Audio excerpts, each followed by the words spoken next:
Yon, good morning, isang mapagpalang araw mga sir. So dito tayo sa ating shop ngayon sa Automatic Works, dito to sa Barangay Navarro. Ayan, yon, Automatic Works, Honda Civic, Honda City, no?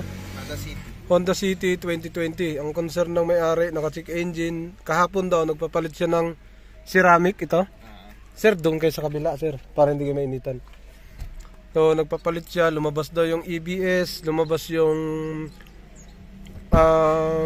ABS, manibela, tapos yung check engine.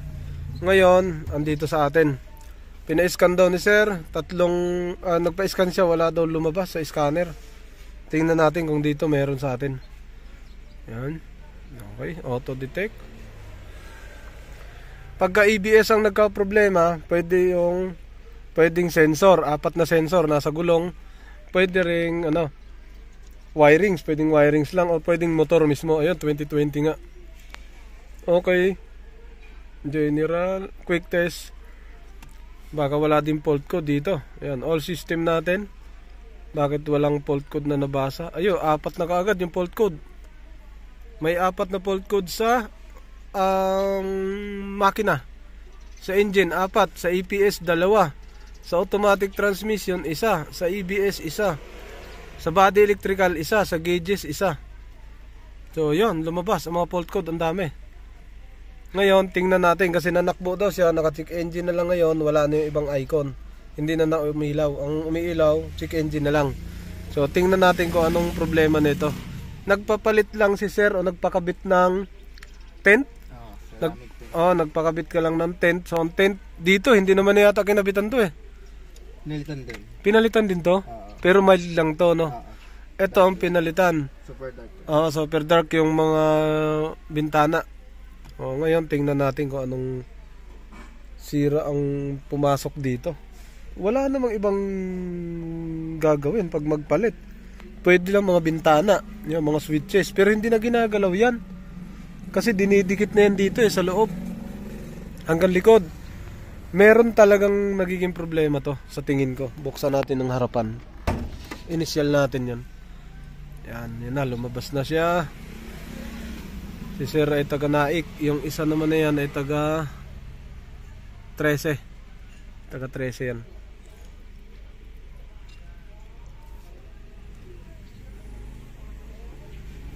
Yung bumubukas, tumataas, tapos bumabagsak yung speedometer.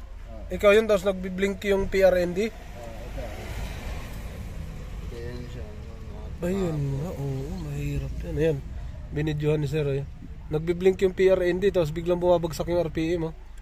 Yan, medyo malalim yan pagka ganyan sira. Tingnan na. Ganyan na lang yung kanina. Yan yung kanina, stable na siya. Okay, saka naka-check engine na lang, no? Mga sirang to, pwede to. Maluwag ang battery. Pwede yon. Pwede maluwag ang battery, merong ignition, merong relay na hindi gumagana, ganun. Alright, tapos na. Tingnan natin sa makina kung ano to. Baka puro loscom na to. Moro nga loscom, ayan no. Mga communication, no. ECM, F-CAN, ayan, Communication Area Network malfunction, bus off, ECM, PCM, yun. Malfunction, ECM, PCM, gauges control module, yan. So ano lang, lumabas lang siya sir hanggang EBS. Tingnan na, sir, picturean mo yan kasi may fault code ka. Tingnan natin, baka lumuwag lang yung polo ng battery. Alright, tapos yan na yun, puro kasi mga loscom siya, lost communication. EPS, nailaw din, tumigas ang manibela, hindi naman. Kahapon. Ayun, ganun din, ayun, TCM, PCM, EPS, PCM, TCM. Yan. Kasi magbabasa to sa sa sensor. Picturean mo din, yan. Sa EPS naman yan, may data yan sa ibabaw. Kung ano siya yan, EPS. Yan, makikita mo sa ibabaw. Tapos, kasi sayang ang pa-scan kung hindi Ito, loscom din to. Malfunction, TCM. Loscom nga. Loscom din siya. Ayan, loscom. Ayan, lost communication din. Tapos, ano pa ba? Yung gauges, body electrical. Mga window lang yan. Mga power window. Yan, mga gauges lang yan. Natin. Gauges. Read DTC. Yan. Communication line error. Okay. Picture mo, sir. Para lahat. Kasi, yan. Para sulit ang pagpapa-scan. Kasi may bayad naman ng scan eh. Right ng customer yun na makuha niya kung anong mga fault codes. Gauges. Gauges lang din yan. Isa yan. Isa lang din to. So halos isa lang yan. Ngayon i-clear natin. Yung matitira dyan, yun ang pinakamatigas na fault code.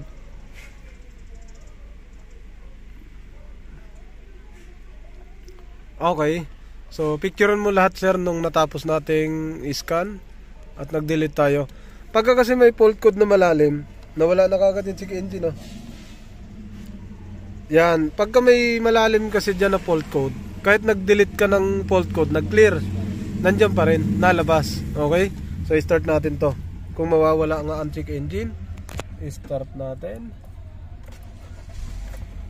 Hindi na umandar. Umandar pa. Kala ko hindi na umandar. Rev natin. Ayun. Okay, limit. Ang mga sasakyan na to, pagka may nakasalpak na mga kamukha nito, OBD, nasalpak yan, tapos nagalaw natin yan ng ganon, napitik natin ng bahagya. Lagi ko na-experience yan sa mga Toyota Wigo. Pagka lumuwag siya, maglalabasan yung mga ano lahat, iilaw lahat yan dyan, iilaw lahat yan. Tapos wala namang problema, iilaw lang siya lahat, tapos off mo lang susi, on mo ulit, okay na siya ulit. So iwasan natin yung mga maluluwag na ganito, tanggalin natin to. Yan. Yan yun. Meron ka bang nakasalpak dyan kahapon? Wala naman. Wala kang sinalpak na tingin mo electronics dito sa sakyan? Wala naman. Kahapon wala kang sinalpak dyan? Wala naman. Wala naman. Aftermarket mo, ito lang naman no? Okay, tingnan natin yung hood. Ay, patay. Hindi na yan kung kahapon pa. Huwag mo na lang isara, baka mag-lock. Eto, buksan natin. Kasi baka ang battery lumuwag. Eto yon. Yung battery ni sir, tingnan natin, baka lumuwag. Oh, mahigpit. Hinigpitan to, no? Kailan? Kahapon lang din. Yun. Okay na to. Lumuwag to. Yun ang kadalasang magiging issue nito. Kahapon din hinigpitan, ano? Yun. Yun ang problema niya. Lumuwag to. Yan. Yan yung sira na yun. Ngayon, pagkahigpit, yun na yung lumabas yung PRND, yung gumaganon. Nung nahigpitan, lumalabas-labas na siya. Nako. Baliktad na.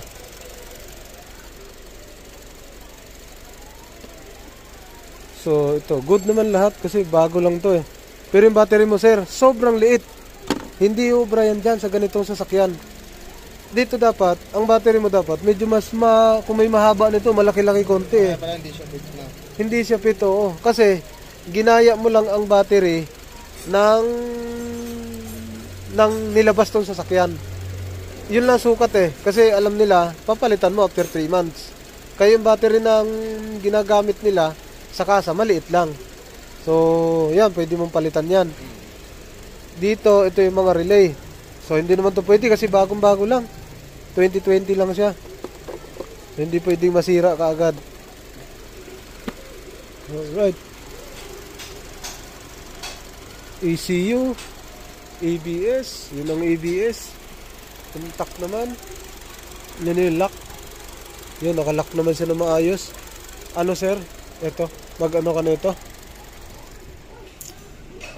Mag-invest ka na medyo malaki niyan.